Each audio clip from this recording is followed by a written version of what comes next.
ठीक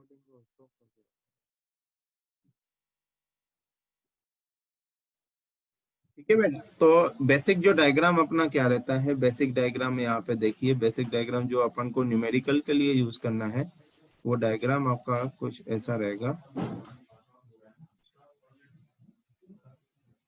basic diagram आपका रहेगा ये, जो टर्निंग के लिए यूज होगा, टर्निंग के लिए, ठीक है, ना कि ऑर्थोगोनल। टर्निंग के लिए जो आपका बेसिक डायग्राम होगा वो ये रहेगा हमेशा। जैसे मैंने इनिशियली आपको एक बताया था बेसिक डायग्राम, टूल मतलब मैकेनिज्म जो पढ़ी थी, चिप का मैकेनिज्म, तो उसके लिए जो बेसिक डायग्राम था, यहाँ पे अपन को टूल को सिग्नेचर को निकालना है, तो उसके लिए बेसिक डायग्राम आपका ये रहेगा। ठीक है, ये टूल है और ये टूल ऐसा है। ठीक है, ये है आपका CE। ठीक है, ये है आपका CA, है ना। अगर CA को CS में कन्वर्ट करना है, CA को CS में कन्वर्ट करना है, तो आपका CS कौन सा हो जाएगा यहाँ पे बताइए। यहाँ पे अगर मेरे को CS इंक्लूड करना है, क्योंकि ये आपकी जो एंगल ये है आपकी साइड कटिंग एज है, ये है साइड कटिंग एज, और ये है आपकी एंड कटिंग एज, ये है एंड कटिंग एज। तो यहाँ पे side angle, side cutting edge angle कैसा रहेगा बताइए, कोई बता सकता है। साइड कटिंग एज निकालना है तो उसके लिए आप यहाँ से ऐसे लाइन बनाइए, और जो ये एंगल आपको मिलेगा CS मिलेगा। करके देखिए, आ रहा है, ये देखिए कैसे आ रहा है। मैं इसको बहुत नीचे चला गया है, इसको फिर से इधर बनाता हूँ डायग्राम को।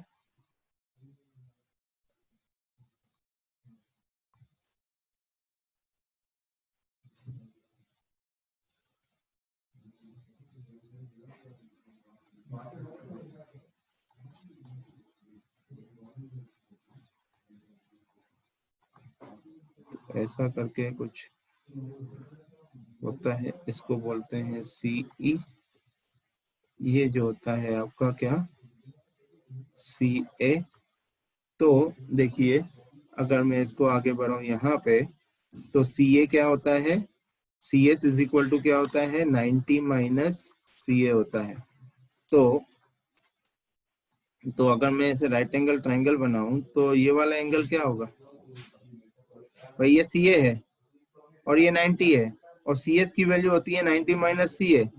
तो ये क्या हो जाएगा, ये हो जाएगा CS, हो जाएगा कि नहीं, ये हो जाएगा आपका CS। आया समझ में, ठीक है, कोई डाउट। या फिर इसको CS लिखें या फिर इसको CS, ये अल्टरनेट एंगल हो जाएगा, अल्टरनेट एंगल। ठीक है, तो ट्राइंगल में जैसे ये राइट एंगल ट्राइंगल है, ये राइट एंगल ट्राइंगल है, उसमें एक एंगल आपका CA है और एक 90 है, और बोला जा रहा है कि CS इज इक्वल टू होता है 90 माइनस CA। तो ये क्या होगा, तीसरा एंगल क्या होगा, लिख के देखिए भाई। टोटल एंगल कितना होता है 180, तो एक है 90, एक है CA, तो एक हमें निकालना है CS निकालना है, वो इक्वल टू टोटल हो गया 180, और CS को अपन जानते हैं 90 माइनस CA होता है, तो 90 plus CA plus 90 minus CA is equal to 180। ठीक है, CA कैंसिल हो गया, CA कैंसिल हो गया, तो ये 90 180 इज इक्वल टू 180 प्रूफ हो गया कि नहीं। तो ये एंगल आपका क्या रहेगा, यहाँ से भी आप निकाल सकते हैं। ये अपन वैल्यू पुट ना करें, वैल्यू ना पुट ना करके यहाँ से देखिए, तो हमें CS निकालना है, तो CS इज इक्वल टू क्या होगा 90 माइनस CA। तो तीसरा एंगल ये आपका क्या हो गया CS। आया समझ में, ठीक है, किसी को कोई डाउट, ये समझना जरूरी है बेटा। अब बात करते हैं, बोला जाता है right hand cutting tool and left hand cutting tool की बात करते हैं। अब टॉपिक है आपका right hand cutting tool and left hand cutting tool. ठीक है, उसके लिए मैं ऐड करूं। बात करते हैं, टॉपिक है आपका सबसे पहले right hand cutting tool. Right hand cutting tool.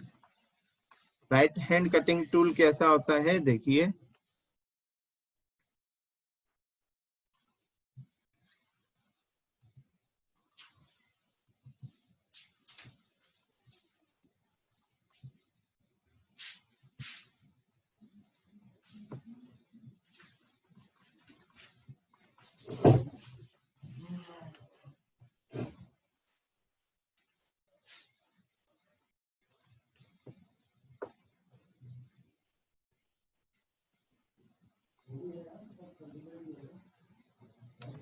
हाँ है ना।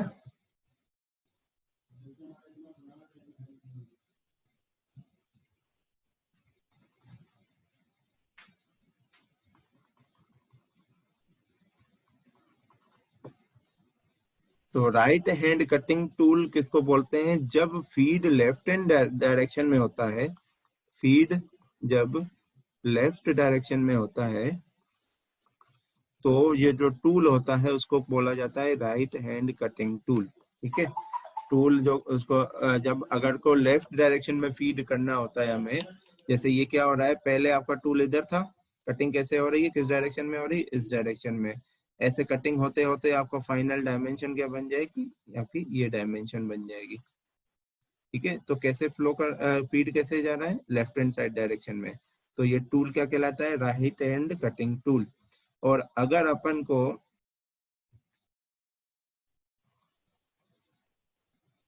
फीड कौन सी डायरेक्शन में चाहिए, राइट हैंड साइड डायरेक्शन में चाहिए, तो टूल जो होगा उसको अपन क्या बोलेंगे, लेफ्ट हैंड कटिंग टूल।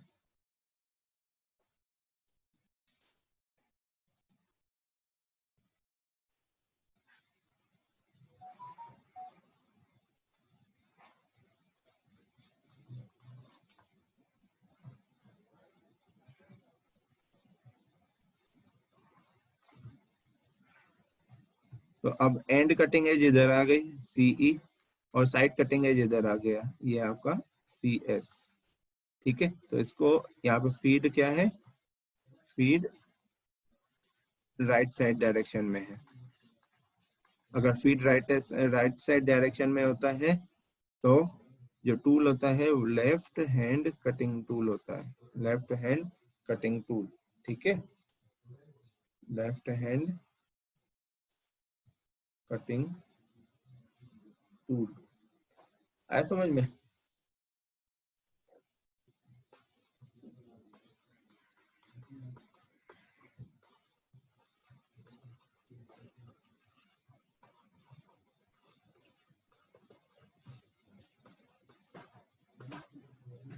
ठीक है, यहाँ तक हो गया। अब अपन बात करेंगे,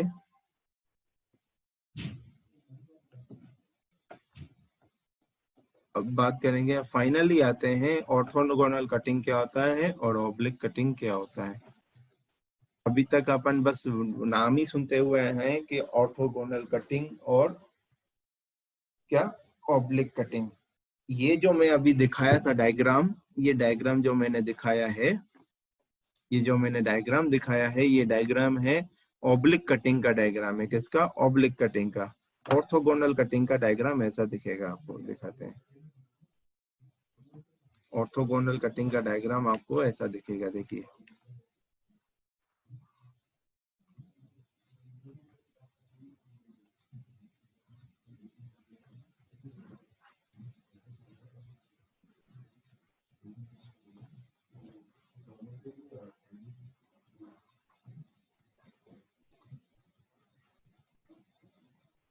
सो यहाँ पे ये सी ए होगा और यहाँ पे सी एस की वैल्यू 0 डिग्री होगी। सी एस की वैल्यू जब 0 होती है, मतलब साइड कटिंग एज, अगर कटिंग देखिए यहाँ पे कैसे हो रही है, कटिंग जो फ्लो, कटिंग फ्लो है आपका देख सकते हैं, ये 90 डिग्री पे हो रहा है।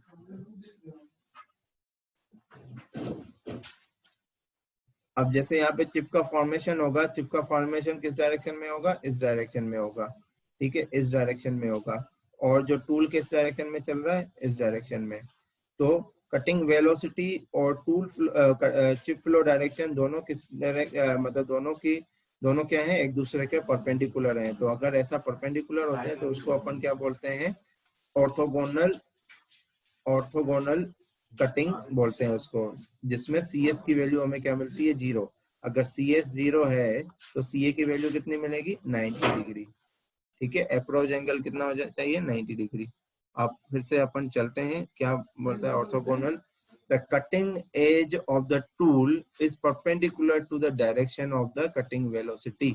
Cutting edge of the tool is perpendicular to the direction of cutting velocity. अब इधर फिर से डायग्राम में आते हैं, ये डायग्राम आप फिर से देखिए, ये डायग्राम आप देख सकते हैं, देखिए। अब ये वाला जो इसी को बनाया है, अब फीड इस डायरेक्शन में दी जा रही है, ये एक कटिंग एज है और ये वाली एक कटिंग एज है, ठीक है।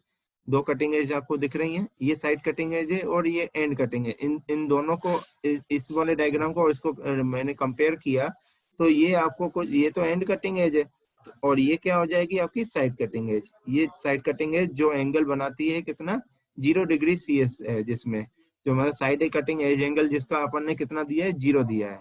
तो ये कटिंग एज और ये क्या है, डायरेक्शन, कटिंग वेलोसिटी की डायरेक्शन है। फीड की डायरेक्शन इधर है तो कटिंग वेलोसिटी डायरेक्शन कैसे होगी, ऐसे ही होगी। तो दोनों एक दूसरे के क्या है, परपेंडिकुलर है। तो अगर ऐसा होता है तो उसको अपन क्या बोलते हैं, ऑर्थोगोनल कटिंग कहते हैं। और वो कब पॉसिबल है ऑर्थोगोनल कटिंग, जब cutting edge is wider than workpiece. जब कटिंग एज आपकी क्या है, बड़ी है, कटिंग एज बड़ी है वर्कपीस से। जैसे अब्बास मिश्रा बार बार, बेटा सब लोग अटेंडेंस लगा लीजिए, सभी अटेंडेंस लगा दीजिए।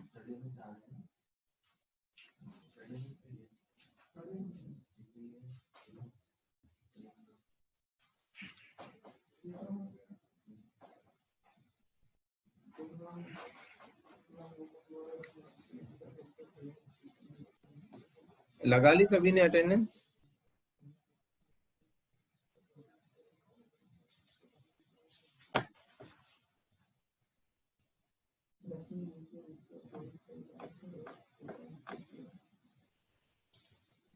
ठीक है,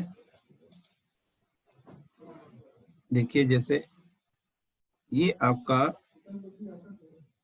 ऑर्थोगोनल कटिंग कब पॉसिबल है, ये जैसे मान लो वर्कपीस है, ये आपका वर्कपीस है जिसकी थिकनेस आपको इतनी दिख रही है, ये थिकनेस आपको इतनी दिख रही है।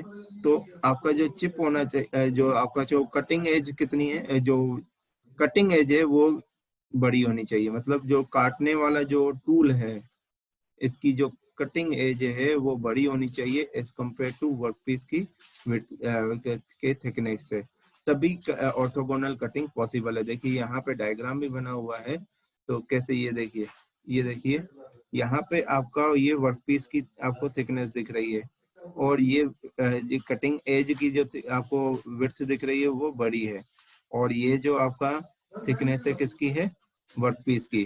तो आपका जो cutting edge should be wider than the workpiece material, ठीक है।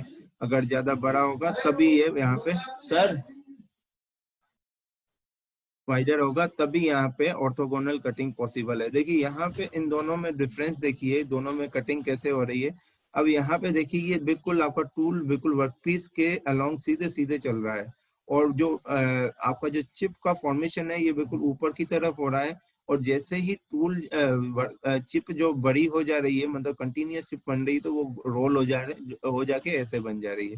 मतलब आपका यहाँ पे क्या काम हो रहा है, जैसे टूल ऐसे चल रहा है, मतलब कटिंग ऐसे हो रही है, तो चिप कैसे फ्लो कर रही है, ऊपर की डायरेक्शन में। चिप कैसे फ्लो कर रही है, ऊपर की डायरेक्शन में। अभी ये रोल इसलिए दिखा रहा है क्योंकि कंटिन्यूअस चिप फॉर्मेशन इन्होंने दिखाया है। ये चिप को मैंने दिखाया भी है, यहाँ पे ये चिप है, तो कंटिन्यूअस फ्लो है, तो ये क्या है, रोटेट होने लगे हैं, रोटेट होते होते ऐसा दिखेगा। तो यहाँ पे आप देख सकते हैं कि फ्लो कैसा है चिप का, वर्टिकल डायरेक्शन में। जो कटिंग वेलोसिटी के परपेंडिकुलर है।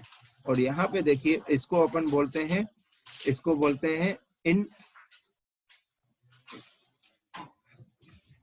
ये चिप फॉर्मेशन कहाँ पे हो रहा है, इन द प्लेन हो रहा है, इन द प्लेन, और ये आउट द प्लेन हो रहा है, chip formation out the plane. यहाँ पे देखिए, यहाँ पे कटिंग एज आपकी देखिए एंगल में है, किसी एंगल में है, और आपका यहाँ पे चिप का फॉर्मेशन देखो away from the cut work piece हो रहा है, मतलब ये वर्क पीस से दूर आपका चिप का फॉर्मेशन हो रहा है यहाँ पे। तो ये डिफरेंस है ऑर्थोगोनल एंड ऑब्लिक कटिंग में। मैंने यहाँ पे ये भी लिखा है, ये आप लोग पढ़ेंगे, आपके लिए है ये। ऑर्थोगोनल कटिंग और ऑब्लिक कटिंग का बीच में डिफरेंस बहुत ज्यादा आता है, एग्जाम में बहुत इंपॉर्टेंट क्वेश्चन है ये। तो इसके ये ब्लॉक मैंने आप लोगों के लिए रखा है, ठीक है। अलग अलग डायग्राम से मैंने शो किया है, देखिए कटिंग एज, ये कटिंग एज आपकी, ये कटिंग एज हो गई, और जो ये फ्लो हो गया है, ये तो वर्टिकल दोनों क्या है, दोनों cutting edge at 90 degree, cutting edge 90 degree पे है, मतलब सी ए की वैल्यू कितनी दी हुई है, 90 डिग्री। तो सी एस क्या हो जाएगा आपका 0 डिग्री, ठीक है। और चिप का फॉर्मेशन भी आप यहाँ पे देख सकते हैं, ये टूल मशीन, और इसमें देखिए टूल कैसा रखा हुआ है, टूल इंक्लाइन में रखा हुआ है, इंक्लाइन में। तो कटिंग कहाँ, जो चिप का फॉर्मेशन होगा वो बाहर की ओर होगा, ठीक है, मतलब कटिंग एज यहाँ पे इंक्लाइंड है, देखिए। And the extends beyond the workpiece on the either side. Also, the width of the workpiece is much greater than the depth of cut. मतलब वर्कपीस की जो विड्थ है, वर्कपीस की जो विड्थ है, ये विड्थ आपकी जो है वो डेप्थ ऑफ कट से बहुत ज्यादा होनी चाहिए, डेप्थ ऑफ कट से बहुत ज्यादा। मतलब अपन को डेप्थ ऑफ कट, अगर अपन को ऑर्थोगोनल कटिंग ऑपरेशन करना है तो हमें डेप्थ ऑफ, हम ज्यादा डेप्थ ऑफ कट नहीं दे सकते हैं, मतलब हमें ऐसा बनाना है सिस्टम, ठीक है। तो ये क्या होता है, ये क्या कहलाता है, इसको क्या बोलते हैं अपन, डेप्थ ऑफ कट करते हैं, इसको डेप्थ ऑफ कट बोलते हैं, DOC, ठीक है। तो ज्यादा डेप्थ ऑफ कट नहीं दे सकते हैं ऑर्थोगोनल कटिंग ऑपरेशन में, ठीक है। तो the width of the workpiece much greater than the depth of cut. The chip generates flow on the rake face of the tool with the chip velocity perpendicular to cutting edge। ये मैंने बता दिया आपको, जो chip flow करती है वो perpendicular to the cutting velocity आपका फ्लो करती है। जिस डायरेक्शन में आपका दिखता है कटिंग एज दिखती है, उसी डायरेक्शन में आपकी चिप फ्लो डायरेक्शन होती है।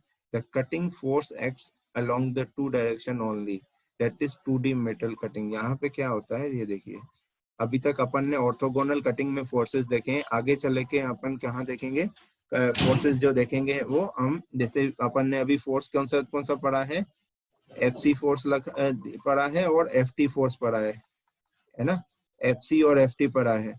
पर अगर बात करें तो FC तो इस डायरेक्शन में है, FC फोर्स तो इस डायरेक्शन में है, FT जो फोर्स होता है वो normal to the cutting edge होता है हमेशा। FT जो होता है normal to the cutting edge होता है। तो इसके जो हैं दो कंपोनेंट बनते हैं, ये FT के जो दो कंपोनेंट बनते हैं, एक होता है FX और एक होता है FY। जब किसकी बात करेंगे अपन, ऑब्लिक कटिंग की, ये भी पढ़ेंगे अपन बेटा, ये नेक्स्ट क्लास में यही आएगा। ये मैंने आपको दिखाया, डायग्राम तो देख ही रहे हैं, मैंने ये डायग्राम देख रहे हैं आप लोग, ये डायग्राम देख रहे हैं, ये नेक्स्ट क्लास में आपको ये बताया जाएगा, कल की क्लास में ये बताया जाएगा। तो जब भी इसमें जो बोला गया है कि फोर्स जो है 2 डायरेक्शन में 2D में होते हैं, तो यहाँ पे देखिए जो कटिंग एज है, FC की तो बात ही नहीं करेंगे, FC की डायरेक्शन तो जिस डायरेक्शन में कटिंग वेलोसिटी होगी उसी डायरेक्शन में FC होगा, ठीक है। बात पर जो आपका FT है, जो थ्रस्ट फोर्स है, वो हमेशा नॉर्मल टू द किसका होता है, आपका कटिंग एज होता है, normal to the cutting edge होता है। तो इसीलिए यहाँ पे सिर्फ वर्टिकल डायरेक्शन दिख रही है FT की, तो इसका कोई रिजोल्यूशन नहीं निकलेगा। पर अगर यहाँ पे देखें, ऑब्लिक कटिंग में देखें, तो ये आपकी कटिंग एज है, और इसके नॉर्मल अगर FT अपन लगा रहे हैं FT, तो ये कंपोनेंट कुछ ऐसा FT यहाँ पे बनता है, ठीक है। तो ये इंक्लाइंड है, अब ये इंक्लाइंड है, अब वर्टिकल नहीं रहा, तो इसके दो कंपोनेंट मिलेंगे FX और FY। तो ये 3D में हो गया, ये आपका क्या हो गया, 3D में हो गया। ठीक है, ये हो गया 3D में।